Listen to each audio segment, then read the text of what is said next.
Next topic है हमारे पास energy stored in charge capacitor. तो जैसे मैंने आपको बताया था कि स्टार्टिंग में कि कैपेसिटर एक डिवाइस है जिसमें एनर्जी स्टोर होती है इन टर्म्स ऑफ चार्ज।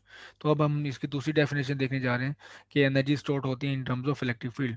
तो कैपेसिटर हमारे पास एक डिवाइस है जो स्टोर कर सकती है एनर्जी को।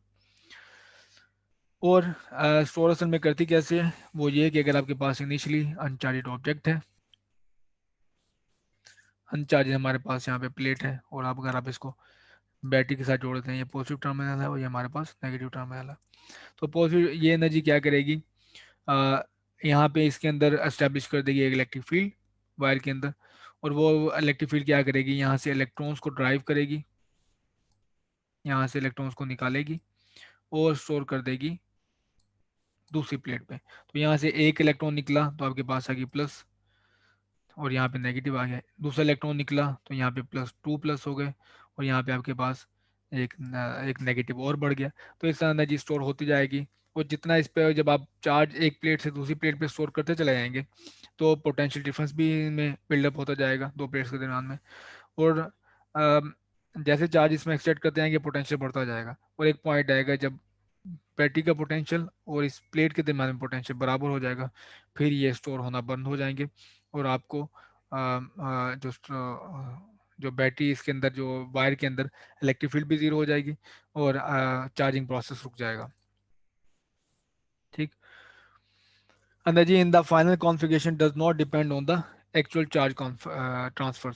तो अब आपके पास किस तरह से एनर्जी आप ट्रांसफर चार्ज, वो आपने बैटरी से किया है या कोई और मैकेनिज्म है, वो डिपेंड नहीं करता। एनर्जी जो लास्ट कॉन्फ़िगरेशन है वो एनर्जी उसमें स्टोर हो गई। अब वो चार्ज पे कैसे स्टोर किए गए, कौन सी बैटरी लगाई गई थी, बैटरी लगाई गई थी लगाई गई थी, वो केमिकल बैटरी थी या क्या था, वो उस पर डिपेंड नहीं करता। Energy in the final configuration does not depend on the actual charge transfer. अच्छा, अब इसके क्लोजली इसको अगर आप देखो चार्जिंग मैकेनिज्म को, तो तो ये जो चार्जिंग पिक्चर है कि एक एक इलेक्ट्रॉन एक्सट्रैक्ट करके आपने वहाँ पे स्टोर करना है, आप ये बहुत यूज़फुल है। इनिशियली दोनों न्यूट्रल हैं, आपने ये लेट से अटैच की पॉजिटिव टर्मिनल से या नेगेटिव टर्मिनल से। तो बैटरी क्या करेगी, यहाँ से एक नेगेटिव चार्ज निकालेगी। लेट से हमारे पास यहाँ पे पहले नेगेटिव चार्ज निकला, और इस पे क्रिएट हो गया प्लस चार्ज, और यहाँ पे उसने स्टोर किया उसी नेगेटिव चार्ज को, तो यहाँ पे नेगेटिव आ गया। इनिशियली जब ये एक इलेक्ट्रॉन निकलेगा पहला चार्ज स्मॉल डी क्यू, तो बैटरी को कोई वर्क डन नहीं करना पड़ेगा, क्योंकि दरम्यान में पोटेंशियल ज़ीरो है। तो हम पोटेंशियल वाले चैप्टर से देख चुके हैं कि W इज इक्वल टू होता है डी क्यू वी। तो बैटरी को जो वर्क डन करना पड़ा है वो क्यू डब्ल्यू है, और डी क्यू चार्ज स्टोर करने के लिए अगर पोटेंशियल वहाँ पे वी है। तो एक पहले चार्ज को स्टोर करने के लिए कोई पोटेंशियल मौजूद नहीं है, तो ये हमारे पास वर्क डन होगा जीरो। अब आया next charge, next electron alert से। तो नेक्स्ट इलेक्ट्रॉन यहाँ से एक्सट्रैक्ट हुआ, और यहाँ पे जब स्टोर होने लगेगा, तो पहले से एक पोटेंशियल मौजूद है, और वो पोटेंशियल है पहले चार्ज की वजह से, प्लस चार्ज की वजह से। तो यहाँ पे अब जो सेकंड जो वर्क डन होगा सेकंड इलेक्ट्रॉन को स्टोर करने के लिए, तो वो आपके पास work done does not equal to zero होगा। और वो कितना होगा, एक इलेक्ट्रॉन जो चार्ज है, और हमारे पास जो पोटेंशियल है वो पोटेंशियल एक इलेक्ट्रॉन की वजह से। अब बात करें तीसरे इलेक्ट्रॉन की, लेट से तीसरा इलेक्ट्रॉन आपने स्टोर करना है, तो तीसरा इलेक्ट्रॉन यहाँ से एक्सट्रैक्ट करेंगे। यहाँ पे स्टोर करने के लिए बैटरी को ज़्यादा वर्क डन करना पड़ेगा, क्योंकि पहले से दो चार्जेस की वजह से पोटेंशियल मौजूद है। तीसरे चौथा इलेक्ट्रॉन स्टोर करने के लिए और ज़्यादा वर्क डन करना पड़ेगा, क्योंकि पहले से पोटेंशियल तीन चार्जेस की वजह से है। तो जिस तरह आगे बढ़ते जाएंगे स्टोरेज बढ़ती जाएगी, बैटरी को ज़्यादा वर्क डन करना पड़ता रहेगा। ठीक। तो ये मैकेनिज्म है बेसिकली चार्जिंग का। तो पहले वर्क डन के लिए आपके पास जीरो, और जैसे मैंने आपको बताया कि जैसे आप चार्ज करते जा रहे हैं पहले वर्क डन जीरो होगा, लेकिन जैसे चार्ज करते जाएंगे पोटेंशियल बढ़ता जाएगा। ये देखिए वाई एक्सिस पे पोटेंशियल है, यहाँ पे चार्ज है जो प्लेट पे स्टोर हो रहा है। तो जैसे चार्ज बढ़ता जा रहा है बढ़ता जा रहा है, पोटेंशियल भी साथ बढ़ता जा रहा है, इस वजह से बैटरी को वर्क डन करना पड़ेगा ज़्यादा। एक मिडल सिचुएशन ले लें, इफ़ क्यू आपके पास ऑलरेडी 10 इलेक्ट्रॉन है, 30 इलेक्ट्रॉन है, 40 इलेक्ट्रॉन है, जितने मर्जी हैं, लेट से वो क्यू चार्जेस हैं, और वो ऑलरेडी स्टोर्ड है। If Q is already stored then work done by battery to store d Q. अगर आपके पास प्लेट पे ऑलरेडी क्यू चार्ज स्टोर है, ठीक है। तो नेक्स्ट डी क्यू को स्टोर करने के लिए बैटरी को वर्क डन करना पड़ेगा। वो d Q W is equal to है डी क्यू स्टोर करने के लिए, और पहले से जो पोटेंशियल मौजूद है डिफरेंस किसकी वजह से, क्यू की वजह से। क्यू की वजह से पहले से पोटेंशियल मौजूद है डीवी, और तो डी क्यू उतना उसको वर्क डन करना पड़ेगा। अच्छा, एक और इसकी पिक्चर हो सकती है, वो आप देख लें। पोटेंशियल होता है असल में, आप इसको इमेजिन कर सकते हैं इनक्लाइन प्लेन से, ग्रेविटेशन में होता है। तो जब आपके पास दोनों, एक आपके पास ये सरफेस है, स्टिक कह लो इसको, या आप इसको एक प्लेन कह लो, ठीक है, दो एंड्स हैं। तो जब आपके पास दोनों एंड सेम है तो आपको यहाँ से यहाँ तक मूव होने के लिए कोई वर्क डन नहीं करना पड़ेगा अगेंस्ट ग्रेविटी।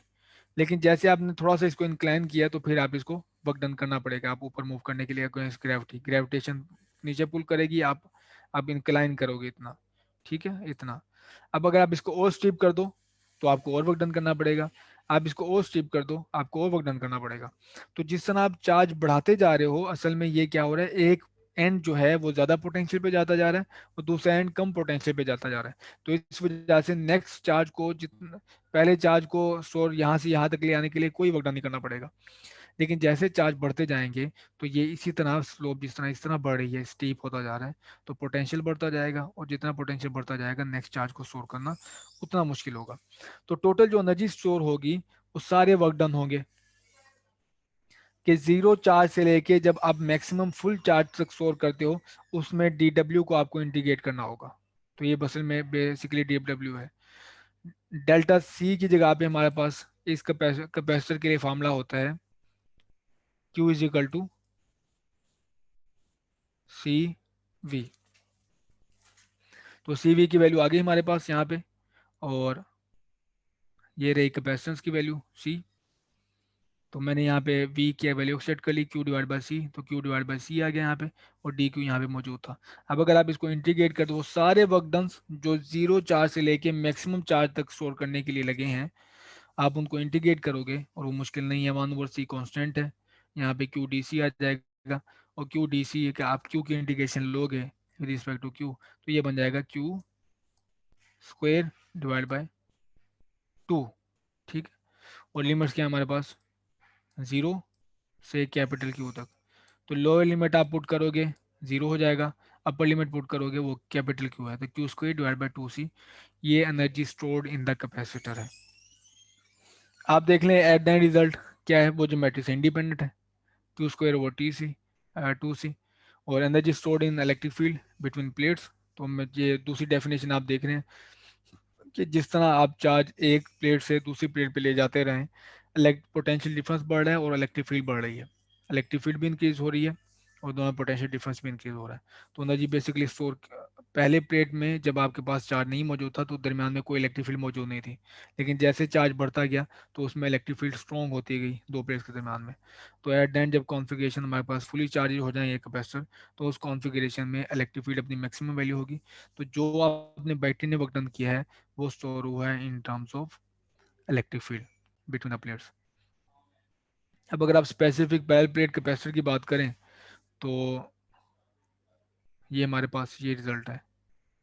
ये आप इसके कई सारे फॉर्म लिख सकते हो, और क्यू इज इक्वल टू सी वाला रिलेशन यूज करके आप पोटेंशियल की फॉर्म में भी इसका रिजल्ट लिख सकते हो। तो मैंने ये किया है कि ये जो रिजल्ट था हमारे पास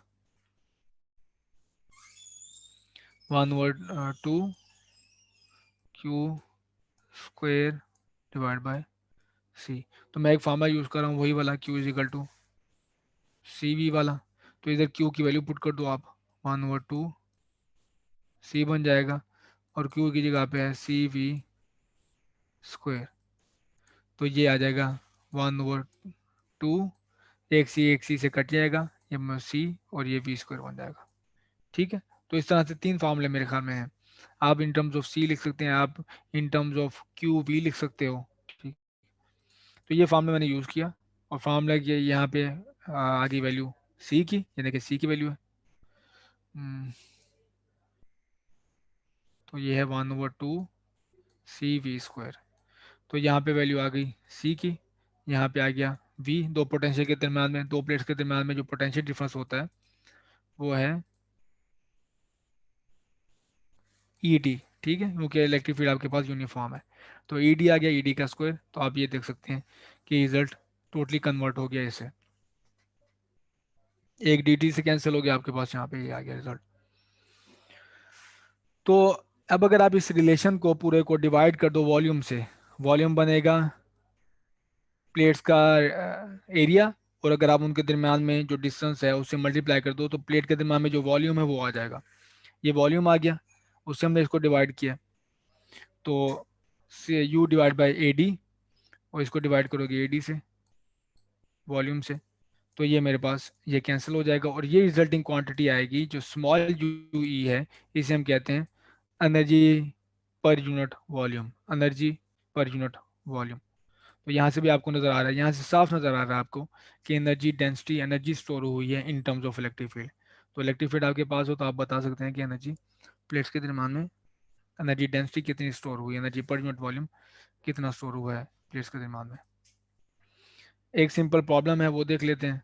वो है आपके पास एक कैपेसिटर गिवन है 3 माइक्रोफेरेड, और उसको बैटरी लगाई गई है 2 वोल्ट। तो आपसे पूछा जाए कि एनर्जी क्या है इसकी, ठीक है, एनर्जी क्या स्टोर है। तो आपके पास फार्मूला है 1/u=1/2 CV²। सी की जगह पे ये वैल्यू पुट कर दोगे, माइक्रोफेरेड है, 3 × 10⁻⁶, वोल्टेज के आगे यहाँ पे 12 आ जाएगा। तो ये आपके पास बन गई एनर्जी।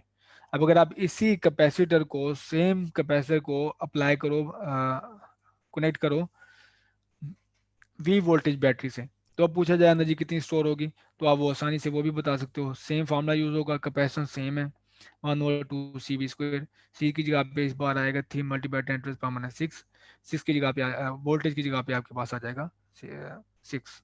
तो ये इसकी एनर्जी स्टोर होगी।